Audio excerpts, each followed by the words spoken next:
Continuamos entonces con el estudio del capítulo 2 del manual de reconstrucción, el, discipulado el manual de discipulado reconstruccionista. Ni yo me acuerdo del título, yo lo escribí. Eh, Vamos al tercer punto del capítulo 2. Vamos en ese. Les pido que los que estén viendo ahora este video vean la primera parte. Vamos en el tercer punto. La Biblia como palabra ley. Este es un concepto reconstruccionista, eh, digamos, acuñado por Bruce Tooney, y que lo sostiene todo verdadero reconstruccionista, teonomista. No quiere decir que no existía antes, no quiere decir que el concepto, digamos, la definición, antes no existía. Existía, solo que se acuñó el concepto para dejarlo más patente y más claro y definirlo teológicamente, como se debe hacer en teología, ¿verdad? Definir claramente, ¿no? Y distinguir las cosas para poder tener un mejor entendimiento, que podamos discernir mejor la teología. El humanismo ha intentado reducir la Biblia a un libro de valores religiosos o de inspiración personal, como algo que te puede inspirar si tú lo lees de repente, puedes sacar alguna cosa que te ayude, ¿no? Una especie de libro de... Pero la Biblia se presenta a sí misma como mucho más que eso. Es la palabra ley del rey del universo. Un tratado de teología antiguo, bueno, no tan antiguo, es del siglo XVII, me parece, escrito por un puritano, se llama, el título del libro se llama Lex Rex, la ley del rey. También está ahí, digamos, eh, observando obviamente la distancia y la diferencia, este mismo concepto, que la palabra ley, rey. Dios, como soberano, tiene el derecho de legislar para su creación, y su ley es la expresión de su carácter justo. La ley de Dios, resumida en los 10 mandamientos y detallada a lo largo del Antiguo y Nuevo Testamento, no es una carga pesada diseñada para oprimirnos. Al contrario, es un don de la gracia de Dios. 19, 29. Es la guía del Padre para la vida de sus hijos redimidos, mostrándonos cómo amarlo a Él y a nuestro prójimo. ¿Cómo debemos conducirnos en la vida? Esa es la idea de la ley de Dios. Mateo capítulo 22, versículo 37 al 40. Lo lean. La ley nos revela el estándar de justicia de Dios y es el plano, ¿no? La mapa, por decirlo así, para una sociedad piadosa, para una vida piadosa, para formar una familia, para formar una familia, y la familia ande en piedad. ¿Cómo lo va a hacer? Con el estándar de la palabra ley de Dios. Por lo tanto, la ley de Dios sigue siendo válida y obligatoria para los cristianos y las naciones hoy en día. No como un medio para ganar salvación, porque nunca fue entregado como medio para salvación, no como el estándar para la santificación y la justicia. Queremos saber qué es lo bueno, qué es lo justo, qué es lo santo, pues veámoslo en la ley. Ahí está definido lo que es lo bueno, lo que es santo, lo que es justo, como enseña Romanos capítulo 3, versículo 31, primera de Juan capítulo 5, versículo 3. Rechazar la ley de Dios como estándar es rechazar a Dios como rey y también rechazar la palabra de Dios, porque están íntimamente relacionadas. Toda la palabra de Dios es la palabra ley de Dios, ¿no? Una partecita, ¿no? Y no son leyes contradictorias en las que esta no la tenemos que obedecer y esta sí. No, es toda la palabra de ley de Dios que se tiene que entender en su conjunto, no en, digamos, separado, no, en su conjunto, no individualmente. 4. La autoridad y suficiencia de las escrituras. Esto también es importante, porque depende, por supuesto, de la idea de que Dios sea soberano, que Dios haya entregado una palabra, ¿no? Que la palabra sea una palabra ley, una palabra con autoridad. Bien. Dado que la Biblia es la palabra ley infalible de Dios, es la autoridad final y suprema en todas las áreas de la vida y el pensamiento. Importantísimo. Es la autoridad final, por suprema, en todas las áreas de la vida. No estamos diciendo, no podemos pensar otra cosa o, digamos, no podemos pensar de forma, digamos, independiente. Lo mismo, eh, no que simplemente repetir lo que dice. No, sino que cualquier cosa que nosotros pensemos por nosotros mismos, en cualquier área, ya de ciencias matemáticas, económicas, biológicas, médicas, sociológicas, etcétera, eh, la familia, la ley, cualquier cosa que nosotros pensemos, ¿quién es el que tiene la opinión última? ¿Dónde está la definición última y la última de algo? En la palabra de Dios. Ese es el punto al que queremos apuntar, ¿sí? El punto al que queremos establecer aquí. Es la Corte Suprema, ¿no? Es por eso que es infalible, ¿no? Ninguna otra fuente de autoridad, ya sea la tradición de la Iglesia, la razón humana, la ciencia moderna, la experiencia personal, con experiencia personal nos referimos a digamos, al empirismo o incluso también siento en tu corazón, ahí están las dos cosas, ¿no? O los decretos de ningún Estado puede igualarla o anularla. Están a la misma altura. Recordemos la doctrina, una de las doctrinas fundamentales del cristianismo, la distinción creador-criatura. No podemos poner al mismo nivel nuestra lógica, nuestro razonamiento al de Dios. No se puede, ¿no? Porque somos totalmente distintos. Sus criaturas. Él nos creó, Él nos determinó, y no podemos decirle nada a Dios, nuestro Señor, en el sentido de corregir y amar a la muerte, ¿no? Es una estupidez, un, un ser humano desagradecido, todo lo que ha recibido Dios nuestro Señor. Todas estas otras autoridades que se pueden presentar son derivadas y falibles. No estamos negándolas que puedan existir. Por supuesto que puede existir la autoridad gubernamental, una autoridad en ciencia, ¿no? Una autoridad, digamos, que haya acumulado experiencia personal, como los cristianos, toda su experiencia, ¿no? Eh, la tradición de la iglesia también puede tener cierta autoridad, ¿no? Pero toda esta autoridad es falible, nada, nada. El hecho de cuestionarla y examinarla no tiene ningún mal en sí mismo, de hecho se debería promover, cosa que no les gusta mucho que se promueva, ¿no? Pero el hecho de que se rechace de lleno un cuestionamiento, ¿no? Y un examen eh, revela su desviación, ¿no? Que no son, Dios, no son divinas estas ordenanzas o estas autoridades, mejor dicho, no tienen la autoridad de Dios. Por tanto, pueden ser cuestionadas todas las veces que quieran. Lo único que no puede ser cuestionado es la palabra autoritativa de Dios.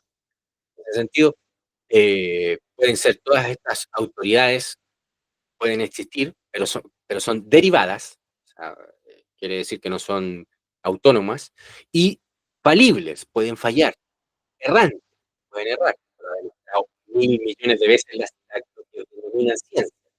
Antes está demostrando que hoy estaban equivocados los científicos acá y se cambiaron a eso. Totalmente falible, la ciencia es infalible. Todas estas otras autoridades, por supuesto, son derivadas y falibles y en algunos casos satánicas, que pueden reemplazar la autoridad de la palabra de Dios, como lo hacen cada una de ellas en distintos momentos de la historia o en distintos lugares, ¿verdad? Ya sea la tradición de la iglesia, ¿no? Que se quiere levantar prácticamente al nivel de Dios, no puede ser cuestionada. La razón humana también, esa, ha traído miles de muertes por creerse divina, por creerse absoluta, infalible. La ciencia moderna también, recordemos en Patreon, yo subí hace poco pues, hablando sobre la eugenesia que estaba defendida científicamente por hombres como Darwin y sus amiguitos ateos, ¿verdad? Evolucionistas. Estaba, digamos, afirmada por la infalible ciencia. Etcétera. Así podemos dar un ejemplo de todo esto, de todas estas posibles autoridades que podría uno escucharla y decir, mira, ¿sabes qué? De lleno, no puedo llegar y rechazar esto así porque sí nomás. Verdaderamente tienen una cierta autoridad, han estudiado el tema, tengo que reconocer eso, pero también tengo derecho a cuestionarlo y examinarlo. Si no se me deja, ya eso se convirtió en un ídolo. Por tanto, mejor desecharlo. Pero todas deben ser igualmente sometidas al juicio de la Escritura, como buenos bereanos, ¿no? Juzgar incluso las palabras del apóstol Pablo. Otro concepto importante es que la Biblia es suficiente, contiene todo lo que necesitamos para saber sobre la salvación, la fe y para una vida de obediencia piadosa. Contiene todo lo que necesitamos, como ahí leímos en 2 Timoteo capítulo 3, versículo 17, todo lo que necesitamos sobre la justicia, sobre la verdad última de la realidad misma, todo lo que necesitamos saber sobre la metafísica, en el sentido último, ¿no? Tiene la autoridad última de todas estas áreas, del significado de la realidad, del origen de todas las cosas. Ella, pues, nos tiene toda esa información y ¡pum! Es suficiente. No le falta, sí. No caigamos en el error de muchos cristianos que caen creyendo en el evolucionismo pensando que la Biblia no es suficiente para explicarnos el origen del mundo. Sí es suficiente en ese sentido, porque esos son temas fundamentales. No estamos hablando de cómo funciona el crecimiento de una uña, ¿no? O cómo funciona un hígado. Es fundamental, por supuesto, para la salud del ser humano, pero no es fundamental para constituir la realidad, ¿no? ¿Entiende la diferencia? No necesitamos nuevas revelaciones, profecías modernas o la guía de algún gurú. El Espíritu Santo ilumina la palabra ya dada para guiarnos en toda verdad. Juan capítulo 16, versículo 13. Estoy resumiendo una doctrina que la idea es que las conversemos, las tratemos entre aquellos que leemos este manual, con otros, ¿verdad? Y discutamos. ¿Por qué lo necesitamos? Bueno, ya tenemos el canon cerrado, ya está la autoridad absoluta, ya Dios ha hablado, se ha cerrado la palabra de Dios y no necesitamos nuevas palabras.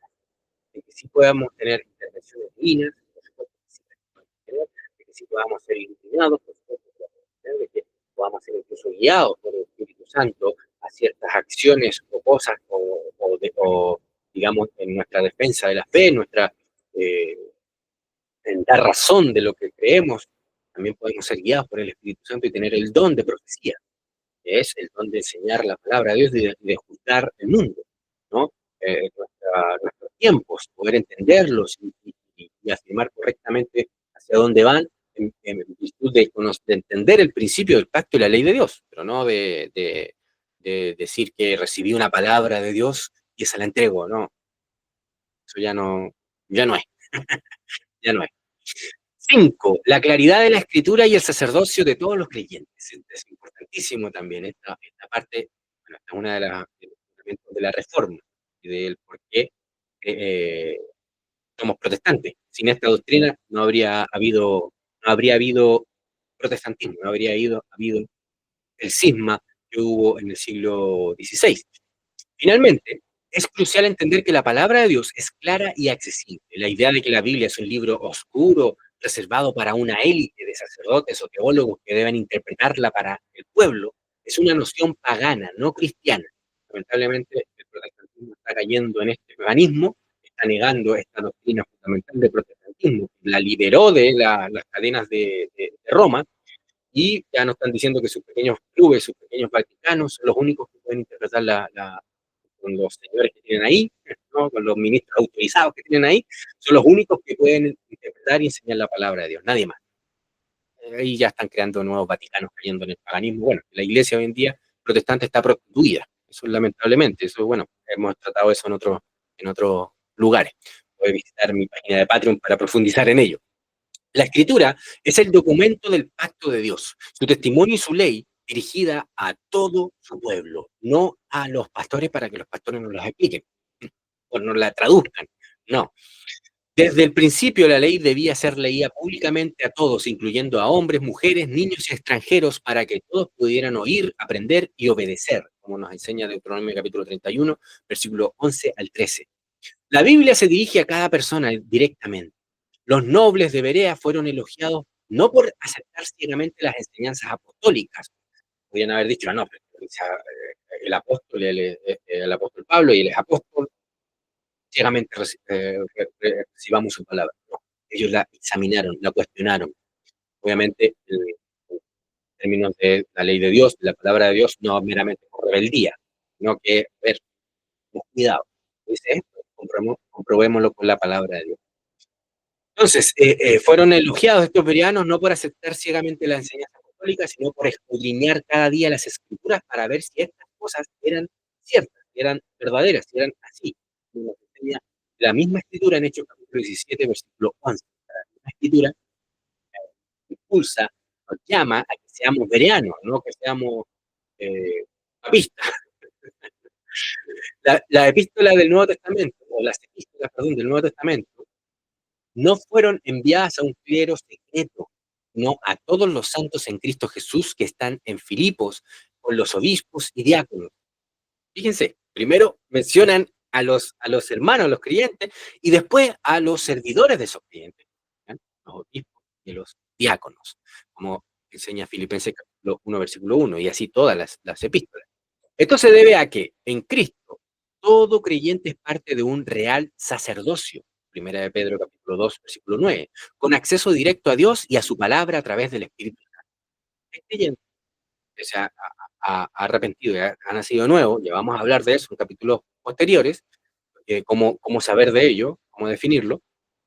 Usted puede abrir la palabra de Dios, pedirle al Señor sabiduría, entendimiento y en el Espíritu Santo leer, ¿no? la, la palabra de Dios con entendimiento, con su mente, con su caja de calcio funcionando, no la deje vacía, ¿no? Hágala trabajar, pero pidiendo la intervención a Dios, el Espíritu Santo, de que le permita entender mejor, que le ayude, ¿no? Y que le permita incluso tener eh, hermanos que le permitan ayudar también o le ayuden a entender de mejor manera la palabra de Dios y exhortándonos, animándonos los unos a los otros. Pero eso también es un trabajo individual. Y para ello yo necesito formarme personalmente a través de un discipulado, ¿no? De que lamentablemente un pastor en una iglesia no puede hacerlo con todos. Necesita que todos los hermanos estén capacitados de enseñar. De ahí las enseñanzas tan perniciosas y tan desgraciadas que son estas de que solamente los pastores pueden enseñar, son un tiro en el pie en la iglesia, lamentablemente. Por eso que la iglesia está tan desnutrida, por eso que la iglesia está tan enferma y prostituida. ¿Por qué? Porque no están como un ejército armándose y empezando a armar a otros para ir a la batalla, para entender este mundo y ejercer un dominio mental, ¿verdad? De interpretación de la realidad misma y llevando todo pensamiento cautivo a Cristo. Con el sistema de clubes eclesiásticos eso no funciona. Y a los hechos me remito. Esto no niega la existencia de la necesidad de maestros y pastores dotados por Dios, como nos enseña Efesios capítulo 4, versículo 11. Los maestros, los pastores son dones que Dios da a su iglesia, pero con un propósito. Lea Efesios capítulo 4, por favor, y va a ver cuál es el propósito. A fin de que, léalo usted y llegue a sus propias conclusiones. Sin embargo, su propósito no es ser mediadores indispensables de la verdad, sino perfeccionar a los santos para la obra del ministerio, para la edificación del cuerpo de Cristo. Ya les di el spoiler. Bueno, eso es lo que dice Efesios capítulo 4, versículo 12, el versículo siguiente. El objetivo del liderazgo de la iglesia es equipar a cada creyente para que pueda entender, aplicar y enseñar la palabra por sí mismo, convirtiéndose en un miembro maduro y funcional del reino de Dios. Y si ese creyente, y esto es algo que he dicho desde el principio, si ese creyente lleva 2 años, 3 años, ya, pongámosle que 3 años como mínimo, ya, 3 años, no es un miembro funcional del reino de Dios, que no pueda enseñar lo básico, dar los primeros pasos a otros clientes, dar digamos, razón de su fe y defensa de su fe, y hay un problema. Si ya llevas 5 o 10 años, ¿ah? Estás enfermo, mentalmente hablando, y es necesario que te veas ante el médico, el Señor Jesucristo, ¿no? Y pidas ayuda, pidas perdón, Señor, he perdido mi tiempo, he malgastado mis días, he preferido ver Netflix, he preferido ver películas, he preferido jugar videojuegos, he preferido no, como estamos hoy en día, he preferido ver pornografía, he preferido ver videos de YouTube que son inservibles, he preferido estar en redes sociales gastando mi tiempo en vez de aprender, en vez de formarme, aprender, ser capaz de dar razón. Hay que arrepentirse, seguir adelante, arrepentirse, no mirar atrás, pedir perdón y seguir adelante. No, no es un motivo para decir, ah, ya no puedo, yo no sirvo para esto, porque ya vi pornografía en mi vida, mente, o sea, tontamente, gasté mi tiempo, no lo aproveché. Bueno, eso ya fue el pasado, ahora es el presente y el futuro. Vamos, vamos, arrepiéntase, pídale perdón al Señor, a Él, ¿no? Y a Él solamente, no necesita pedirnos perdón a nosotros, sino a Él y ir adelante, seguir adelante. Como se dice acá en Chile, oh, dale, sigue adelante. Confía en que nuestro Señor te ha perdonado, te ha perdonado, Cristo te perdona, te sana, te restaura y te restituye a lo que eres. Un hijo de Dios, un miembro de la familia de Dios, un heredero de Cristo y un ciudadano del reino de Dios. Y eres rey, sacerdote y profeta. Eres de todo creyente. Por tanto, a formarse, a andar adelante, nada de, oh, pero yo ya perdí mi tiempo, no fue lo mío, no. Tú no tienes derecho a definir eso. Espero que haya quedado. Tú no tienes derecho. La palabra de Dios no crea una casta clerical. Sabemos que hemos estado cayendo en el último siglo en la iglesia. No, un pueblo de profetas, sacerdotes y reyes bajo la autoridad de Cristo. Nuestro deber es seguro formar a otros para que sean tales del reino de Dios, el reino avance. Concluyendo, la Biblia no es un libro entre muchos, es la revelación única, verbal, infalible y autoritativa del Dios uno. Es la constitución de su reino, la ley para nuestras vidas y la única base segura para el conocimiento y la acción humana. Estudiarla, creerla y obedecerla es nuestro más alto deber, nuestro mayor privilegio. Y esto último queda claro, creo que esta última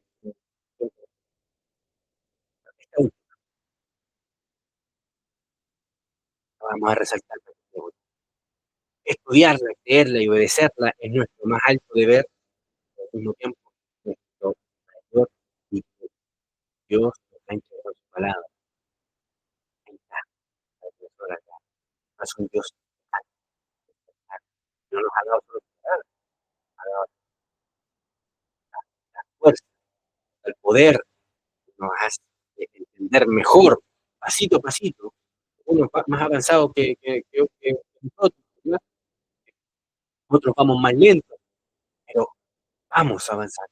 Ese es el punto. Vamos a avanzar. Vamos a avanzar. El llamado es avance, no te detengas. Perdiste tu tiempo, malgastaste tu tiempo, simplemente no estúpido, arrepiéntete, no mires atrás, perdón, no, no, dame, ayúdame a iniciar de nuevo.